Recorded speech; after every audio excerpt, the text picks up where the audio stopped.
Welcome to Jolene's Books and Writers Talk, where stories begin long before the first page, and writing is more than words on a screen. I'm your host, Jolene McFadden, and each week I sit down with authors and publishing professionals to talk about craft, creativity, and the real life behind the books. These episodes are sponsored by Southern Dragon Publishing. Please take a few seconds and hit the like button, share this and other episodes, subscribe to our channel, and even leave a nice comment below. Let's begin. My name is Kat Beaulieu. I wrote and published a book called Owl Music. I'm an IT person, and I have created an analog experience. I wrote this story 4 years ago. I read it for two friends of mine last New Year's Eve, and they said, Kat, this is a legacy piece and you have to publish it. And had you told me 5 years ago that I would have written and published a book, I would have told you, you're crazy. That's never something I thought I would do, but I wrote this story and it's very important. And I don't really want to talk about me as necessarily as much as I want to talk about the book. The book is Owl Music by Plumo del Buho. I chose that as the group name for the people that produced it. My two producers, Kirsten, Holland, and Sandis, Alaska. Also, the artist and illustrator, production designer, just extraordinary Melissa Crowley. We basically met for the first time in March, and by October 16th, under the full moon, we had a stack of 1,000 books, which we sat and signed and numbered all of them over 3 days. Basically, I toured the book to friends and family in the West. I got back to Minnesota with 600 left, and I'm like, what now? And my aunt called me up and she said, did you know that the International Owl Center is in Houston, Minnesota? And I'm like, I did not, but I will be there tomorrow. November 8th, I drove down, as the speeding ticket in the public record will indicate.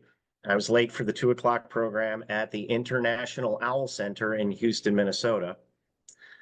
Got there, I sat through this wonderful educational program at this beautiful, it's the only owl education center in the country. I sat through the program, very educational. I learned that great horned owls have the same hoot their entire lives, and all of their hoots are individual. So basically, they all just say their name over and over.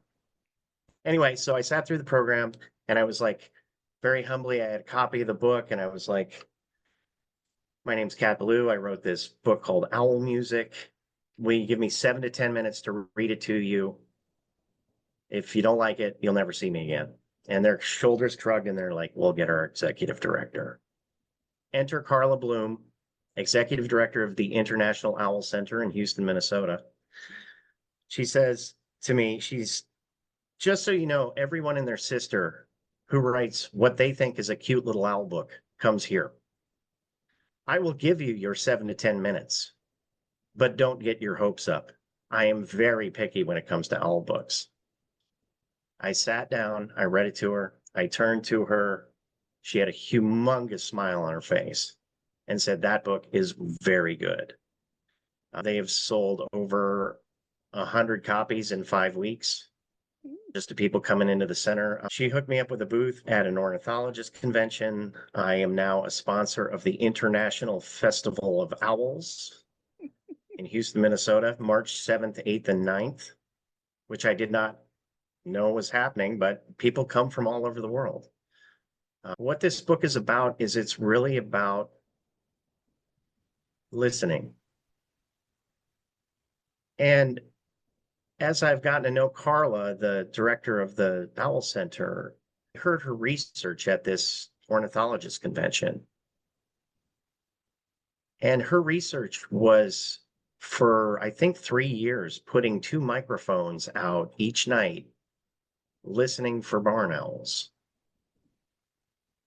I was lucky enough to go on an owl prowl just this last weekend. And it's down in the Driftless of Minnesota, which is a place where the glaciers didn't touch. So there's big bluffs and big valleys. The acoustics there are incredible.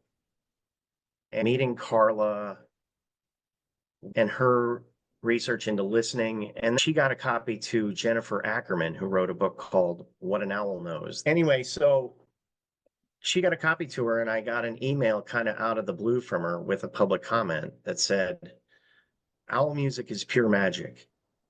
It does what owls themselves do. It shows us how to be in the world and what we can learn just by listening." I mean, Good compliment.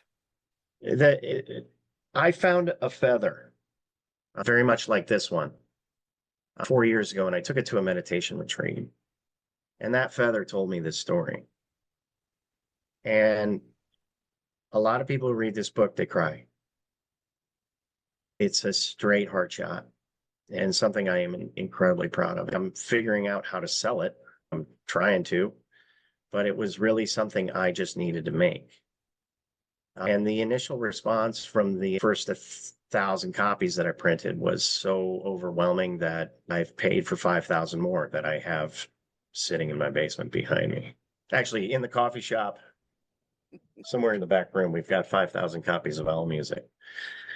I'm going to chase this because I think it's that good. And this really isn't about me. This is about a story with a lesson about listening, about connecting to nature, about being accepted. 10 minutes, or you'll never see me again. I don't know if that's Well, appropriate or. it's a podcast. We do what we want to, and however the authors want to relate, which is fine. I do have a couple of questions though. Sure, absolutely. Is it like a hardback book, a children's book kind of thing? So what we did is we made a legitimate first edition. Let me Okay. stand up. Oh, very cool. This is hardcover. It is cloth, foil embossed, and we offset lithography printed it. So maybe you can turn off the background. Sure. So it's incredibly rich colors. The artist, Melissa Crowley, I cannot say enough just really wonderful things about her. And her production design really drove this. I think this is like a real legitimate heavy hitter book. And so I felt compelled to spend the extra money to really make an homage to books as them in themselves. But what I said earlier is I've created an analog experience. I remember sitting on the floor. I remember like, the tactile quality of a book. I recently resubscribed to the newspaper, and like that tactile quality of reading is something particular to that an experience of my own learning. And so I really made an homage to books in this first edition. I listened to a podcast recently that said the best advice of 2024 is when you do something new, expect to pay the dumb tax. You're Cheers. showing people how to do it. And children's books are so much different than what I experience. I do adult nonfiction, and I'm just delving into fiction. So it's curious to me how you guys are getting your stuff published and out into the world. So, which publisher did you use? So I looked into self-publishing it. I costed it out. My experience, my background is in warehousing and logistics. I found an international printer and I published it myself Okay. with my team, Kirsten, Holland, Sandis, Alaska, and Melissa Crowley. This book was a group effort, and we all really believe in the book. I was fortunate enough to be able to bankroll it. And I think from what I initially costed out working with a publisher, I got way more for my money than had I worked with somebody. And I think I was able to have creative control over it, which was important for me. This book is very personal. And what I found is that when you transition from being an artist to sales, you really have to disconnect yourself. Yeah. And this is all a journey and one scary sometimes, but I'm incredibly joyful to be on. Thinking more along the lines of getting it into more and more children's hands through like IngramSparks, would they be a good venue for you to try to get it into the libraries? I've entered it into the Minnesota Book Awards. I've sent it up a review copy to my local library. I haven't heard much back. I've reached out to PR firms. I haven't heard much back. Because I can do my own warehousing, is like I would really like to get into a wholesale pipeline like an Ingram's or Mhm. something like that. I know how EDI works. I know how all the back end of this works. Order fulfillment is my bag. It's just a front end sales of it. That's what I'm still figuring out. I'm working on an Amazon listing. Actually, you can sell your book through Amazon. You don't have to have it published through Amazon. Yeah, oh, absolutely. I know. And so I've got my bank accounts, I've got my listing ready. It's just there's some technical issues and I really wanted to get out of IT for this reason. I've done the back end of this a lot with the integrations and whatnot, but setting up the front end, that's a new journey for me. I've got an awesome product. It's just a matter of getting it in front of as many people as I can. And I'm still figuring that out. I think that the International Owl Center has been a huge, any fame and fortune that befalls the book, I hope it goes on the International Owl Center tenfold because they are doing incredible work down there. The thing that they have built is just really amazing. And to be so accepted at an owl education center when this book is an owl teaching a lesson, it's yeah, that makes me cry. I do think about going through IngramSparks. I'll be happy to help you. Probably just need a new ISBN. They do the hardbacks, they do the dust jackets, just like you have. And I think I did want a hardback cover through them myself, and it Yeah. wasn't that hard. And then they send it out to all, they send it to Amazon, they send it to all the libraries across the country, they send it international. It ends up in Waterstones in England and all this other stuff. And it just takes patience and time. And then once you get it up, you won't be making a lot of money, but it's a way for you to get it into the hands of children around the world. I Yeah, think about it. definitely. I produced an antique that is brand new. And with everything that's going towards artificial intelligence, more automation, Mhm. I don't know. I'm in my 50s. I remember the 70s. I remember the days before the internet. And I don't know if it was necessarily worse to have to be home to answer the phone, to really be intentional about your relationships. And I don't know, I wax poetic about it. It's been a real journey and I hope it gets read. I'm sure you're going to sell a lot of books because we love owls here in Florida. We have a variety of them, and we've all got an owl story or two. I used to do work camping in our state parks for about 5 or 6 years, and so we encountered quite a few owls. And one of them was about 3 foot tall, but he was in a tree all day, low, sitting there, and he was being harassed by a smaller bird. And the storm was coming in, and he ended up on the ground.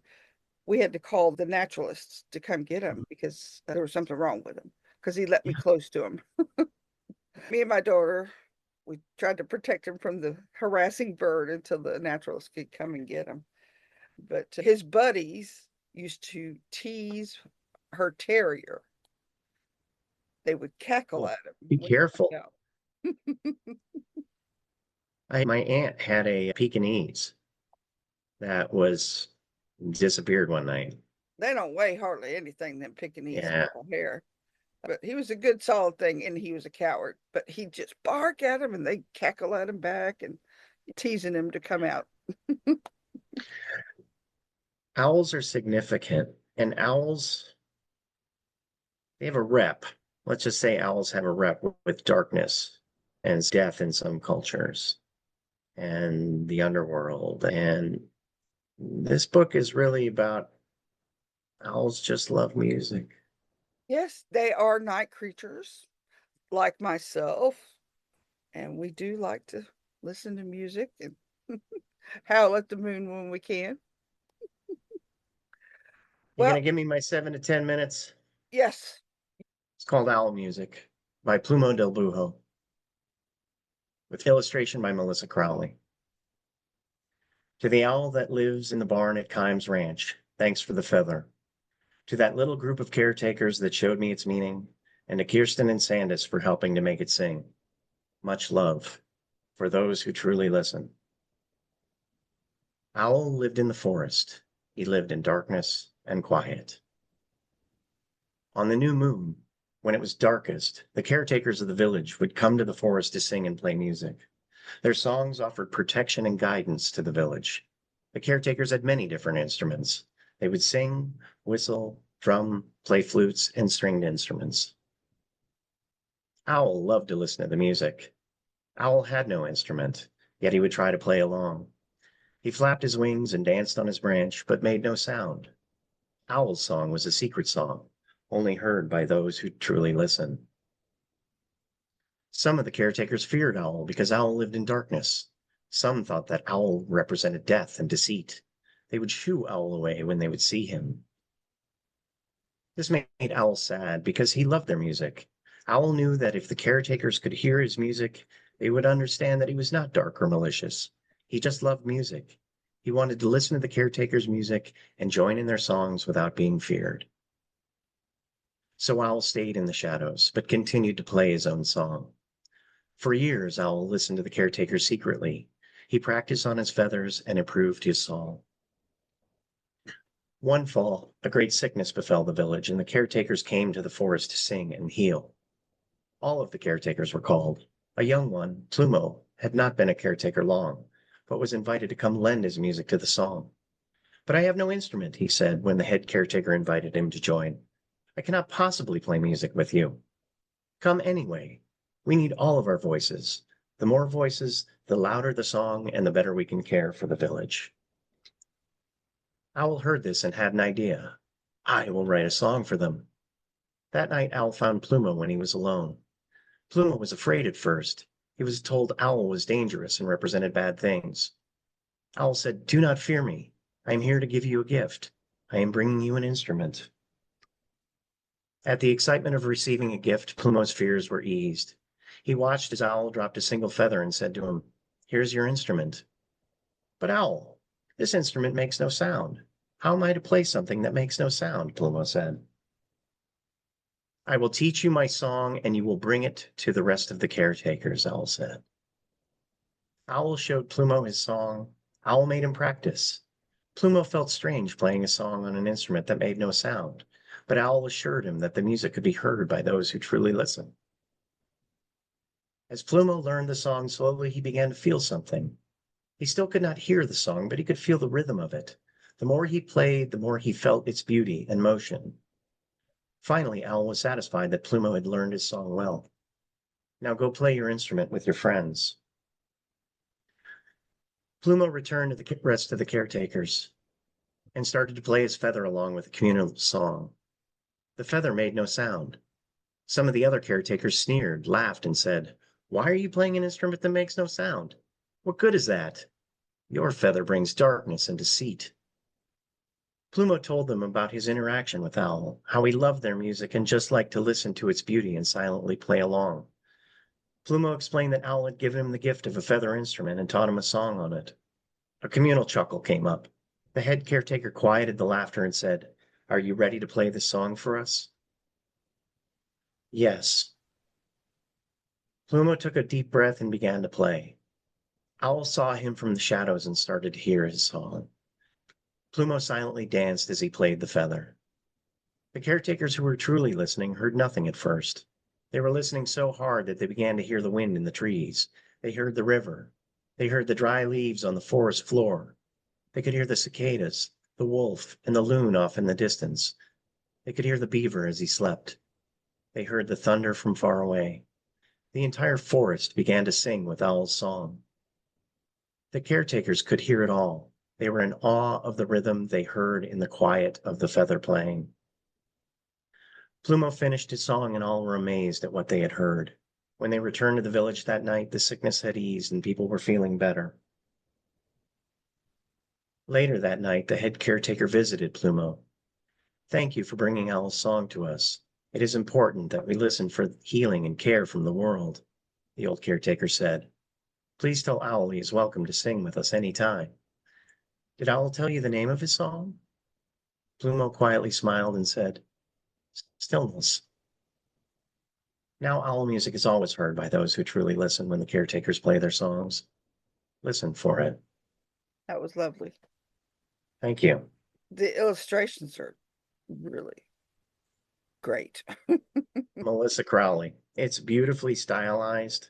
The first time I saw the artwork, I ugly cried. I couldn't believe, and that was really the decision. I was like, we have to make a work of art out of this. And the first 1,000 was really a tribute. They're signed by Melissa and I. They are numbered and they have certificates of authenticity. We really took the time to curate this as a work of art. And there's only, I don't know, 5,200 of them available. And of the first 1,000, I have about just a little over 200. And I'm going to hang on to them for a while. Definitely. Yeah. So I want to say thank you. Thank you. You've been listening to Jolene's Books and Writers Talk. You'll find links to my guests, their books, and additional resources in the show notes. If this conversation inspired you, follow or subscribe wherever you listen. And join me again next week for another journey into the world of writing.